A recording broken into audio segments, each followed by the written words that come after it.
Goeiedag en baie welkom hier saam met ons op 'n Vrydag. Ek glo jy het 'n lekker naweek wat vir jou voorlê, vol beplanning, vol geliefdes in jou lewe. Ons lees saam hier in Spreuke 6 vanaf vers 20 af. My seun, hou vas aan wat jou vader jou voorskryf. Wat jou moeder jou leer, moet jy nie in die wind slaan nie. Ek hou van hierdie skrif om hierdie vraag baie keer vir mense te vra.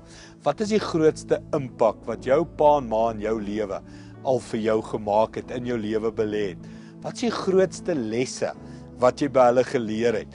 En ek dink ons almal het dit al in flieks en films gesien waar ouens sal sê, my pa het altyd gesê, my father always said, of iets soos dit. Dis 'n lewensles wat jong mense by hulle pa of ma geleer het, wat vir die res van hulle lewe by hulle gebly het. Baie keer moet ons bietjie dink, wat was hierdie lesse? Baie keer vat ons dit so van selfsprekend en elke keer, ek moet eerlik wees, ek dit in 'n fliek of 'n film raak sien, dat iemand sê, my pa het altyd gesê, of dit was woorde van my vader, dan dink ek, wat sal ek eendag so herhaal van my aardse pa?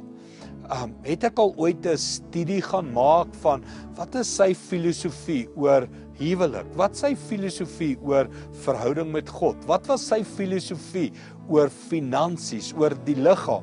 En wanneer ek gaan sit en dink hieroor, dan kom ek agter, hoorie maar, my pa was 'n bron van kennis in my lewe. En hy het my oor elkeen van daai aspekte, het hy vir my so goeie voorbeeld gegee van huwelik, finansies, liggaam, werksetiek, al hierdie klas van goed. Wat se lesse is daar wat jy by jou pa en jou ma geleer het?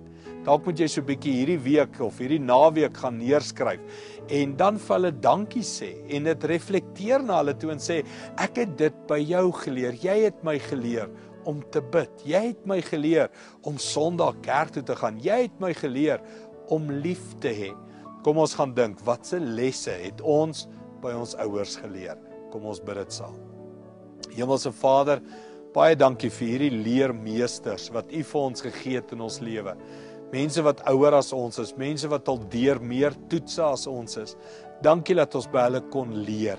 En Here, help ons om 'n nota te maak daarvan in ons brein van, dis die lesse wat ek geleer het. Dankie daarvoor in Jesus naam. Amen.